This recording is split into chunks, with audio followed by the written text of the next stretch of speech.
Hello everyone. For this in-service training, we're going to talk about insulin infusion monitoring and general principles and things that are just good to know for the management of a patient with DKA. So DKA, diabetic ketoacidosis, the problem is in the word. So a patient is a diabetic. They have positive ketones in their urine, and that contributes to acidosis. So the bicarb is generally low because the body is acidic and it's burning up the bicarb, and then the pH begins to drop. So the pH is generally less than 7.35, and in diabetic patients the pH can be extremely low. They can have pHs as low as 6.9 or 6.8, which we generally consider incompatible with life, but DKA patients get there pretty regularly. So this is extremely important to know. The patient with DKA has severe metabolic acidosis. The etiology, there are multiple etiologies, and the most common cause is inadequate insulin administration. But when these patients get any kind of infection or if they have stress on their body, this frequently triggers them to go into DKA. And it can be minor stress. It doesn't have to necessarily be sepsis or an MI, but it's important to realize that if you have a patient with DKA, you should seek out a cause. And if the cause is not obviously due to inadequate insulin administration, then you should consider that the patient likely has an underlying infection or even an MI or something that's causing stress. The patient generally presents with the 3Ps: polydipsia, polyuria, and polyphagia. So we must remember that these patients can excrete massive volumes of dilute urine. So what happens when glucose spills over into the urine? Then a lot of water and other things follow, namely important key electrolytes such as potassium. So these patients have massive volume depletion.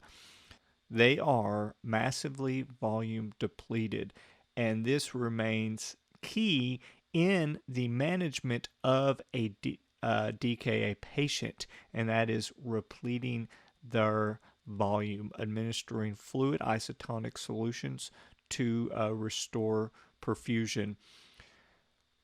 Patients with DKA or HHNK or HHS as it's commonly referred to frequently report abdominal pain. Now, in children, this is usually considered idiopathic. So, for a lot of reasons that are really unknown, it's a phenomenon that a lot of very smart people don't have a good explanation for. Kids just present with abdominal pain in DKA. So if you have a pediatric that is complaining of abdominal pain, you should obtain a blood glucose. But in adults, if they're having abdominal pain, then there's a good chance that there was an abdominal pathology, i.e. an infection, such as pancreatitis, appendicitis, any other itis, that has triggered their DKA. So you should search for an underlying abdominal pathology. On the exam, you get the classic Kussmaul's respirations, those deep, rapid respirations. This is compensatory. So a patient with severe metabolic acidosis caused by DKA is increasing their minute volume, i.e. their rate and their tidal volume, to compensate for metabolic acidosis, which causes a low end-tidal CO2. And as you know, if you have to manage the airway of a patient in DKA, and you take that away, so if the end-tidal is 10 and you lower the respiratory rate, which in an attempt to normalize their end-tidal CO2 and bring it up to around 40, then you can kill them because their pH could have been 6.9 and they're blowing off CO2, which is an acid, to try to increase their pH. And if they can no longer do that, their CO2 rises and their pH continues to decline, and they can decompensate and arrest.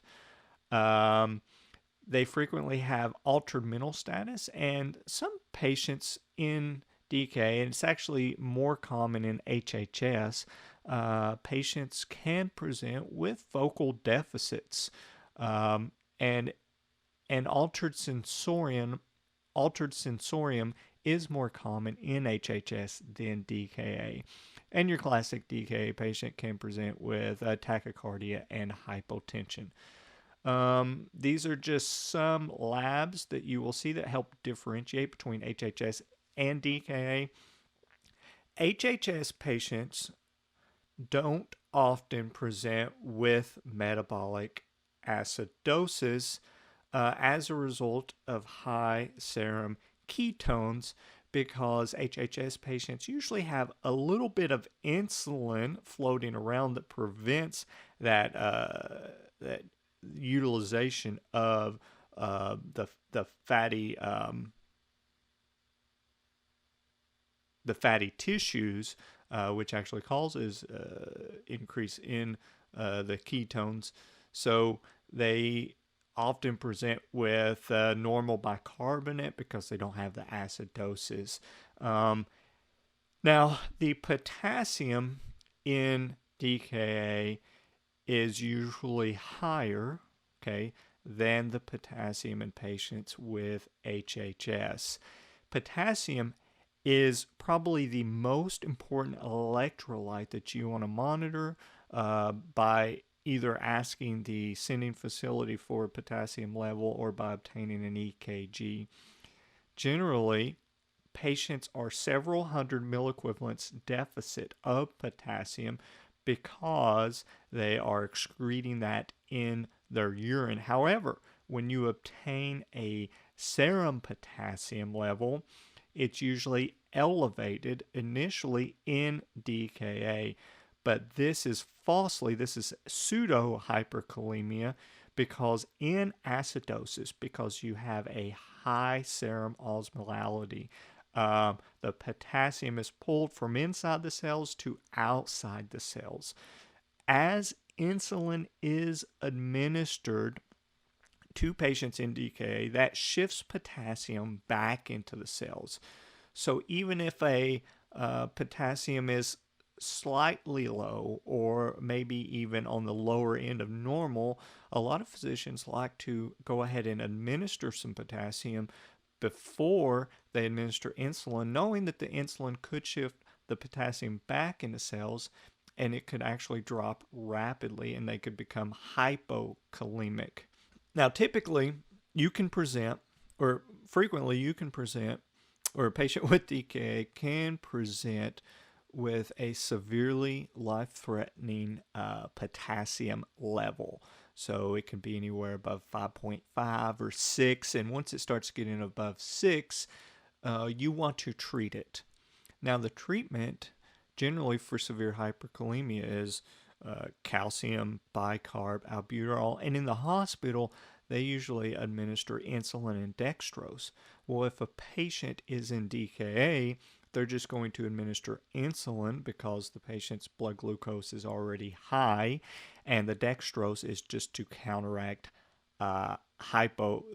the possibility of hypoglycemia. But in a patient in DKA, that's not a concern. So as they just provide general treatment, the potassium shifts back into the cells by the administration of insulin, and it comes down normal, gradually, and safely.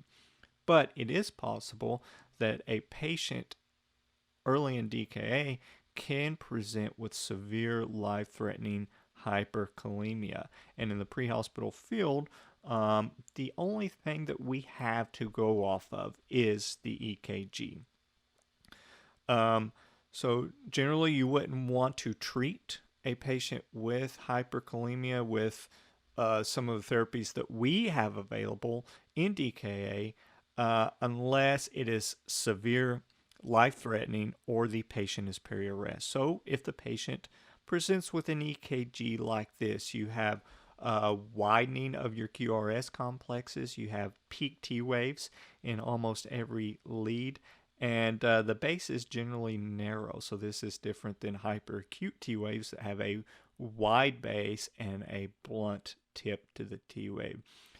So the thing that really should tip you off on this patient, other than the ominous EKG findings and the widening QRS complex and the peak T waves, is that they presented with a blood glucose of high. Now, if you had this patient and they presented with a blood glucose of high and they were stable, then maybe we would contact medical control and request a consult on whether or not we should treat this patient.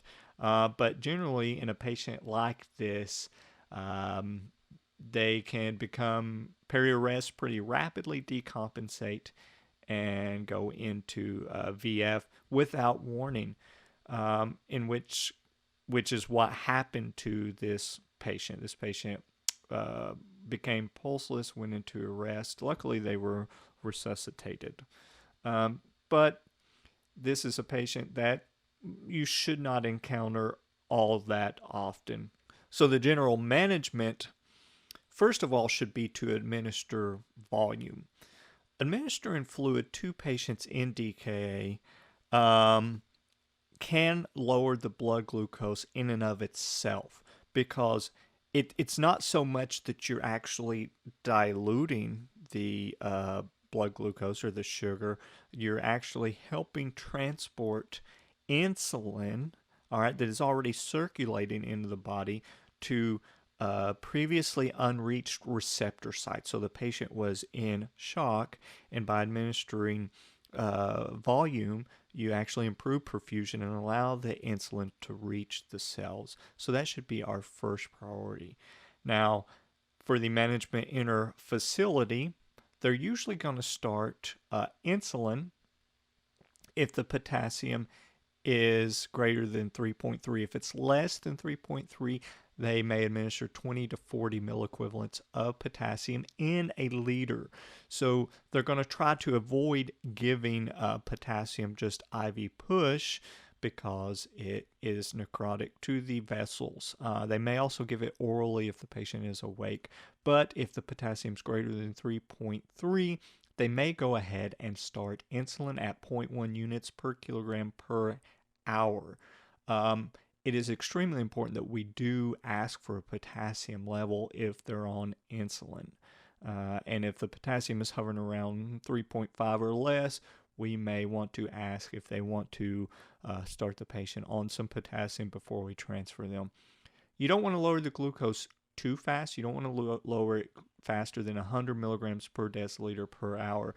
If the blood glucose is reading high, then we're not going to be able to know if it's decreasing more than 100 milligrams per deciliter per hour. So this can cause an issue during interfacility, because we don't want to lower it too fast, because you can cause cerebral edema from lowering it too fast and too aggressively.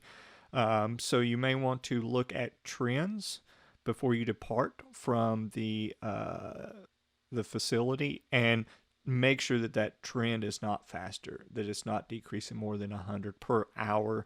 And if you can monitor the blood glucose level, I recommend that you monitor it initially, then halfway through transport, and then upon arriving at the receiving center. And if it's coming down faster than 100 per hour, you want to stop the infusion. Once it gets less than 300 milligrams per hour, you want to change to a dextrose containing solution. This is generally D5 and a half or D10 and a half, because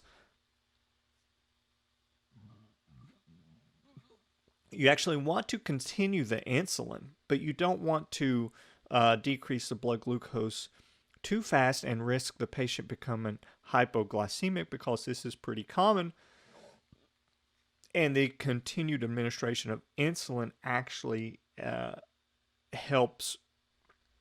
It actually continues to improve the metabolic acidosis. And if you stop it, then you're not providing any continued support for what's going to actually fix or correct the metabolic acidosis.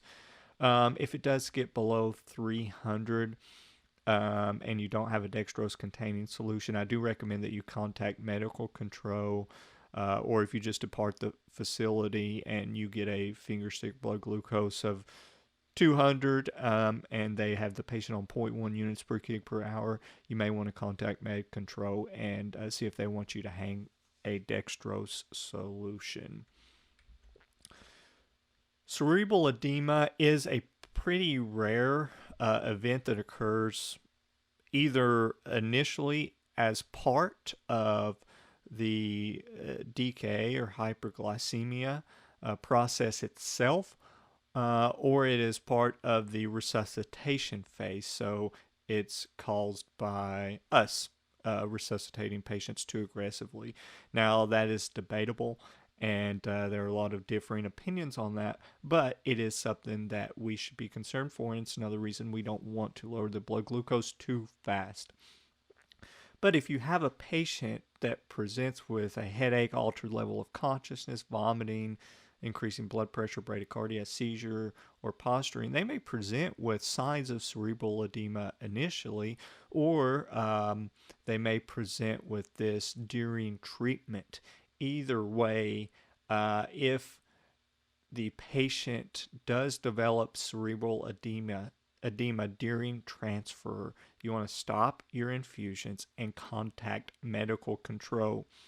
But some basic good housekeeping management items for patients with increased ICP or cerebral edema are increasing the head of the bed to allow venous drainage, managing the seizures, and protecting the airway, administering oxygen, and contacting medical control. When you are transporting insulin infusions, you need to remember that insulin does bind to IV tubing. The nurses should have accounted for this by flushing the line with a little bit of insulin to account for the amount of insulin that's actually going to be bound to the IV tubing. If not, then the rate of 0.1 units per kg per hour might not be sufficient because you think that you're administering 0.1 units per kg per hour, when in fact you could be administering less because most of that's being bound to the IV tubing as it's flowing out.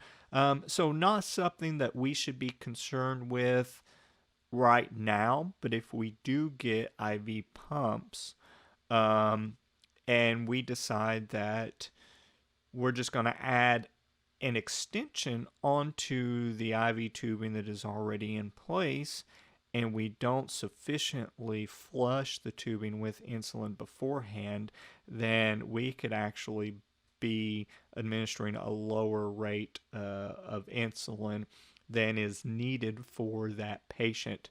So it's usually best to try to keep with the same IV tubing or switch it out entirely, or at least make sure that you're flushing the line properly. I also want to go back because I think I forgot to mention that patients in DKA do not always present with the fruity acetone on their breath. And this is not a finding that if absent, or this is a finding that is so infrequent that if you don't have that, if the patient does not have that acetone type smell on their breath, then it means nothing. So if you have a patient that is a little altered and you think, well, I'm just going to smell their breath to see, to try to rule out DKA, you can't do that. So it can actually deter you or lead to mismanagement if you hang your hat on this assessment finding. So the absence of means nothing, and it's really not as common as we think, and maybe we shouldn't even be teaching it anymore.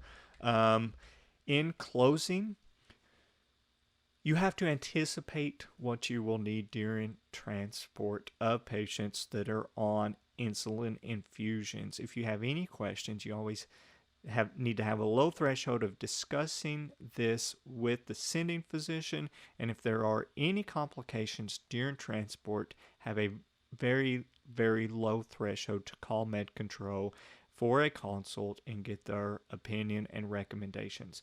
I hope this was useful. If you have any questions, please let me know.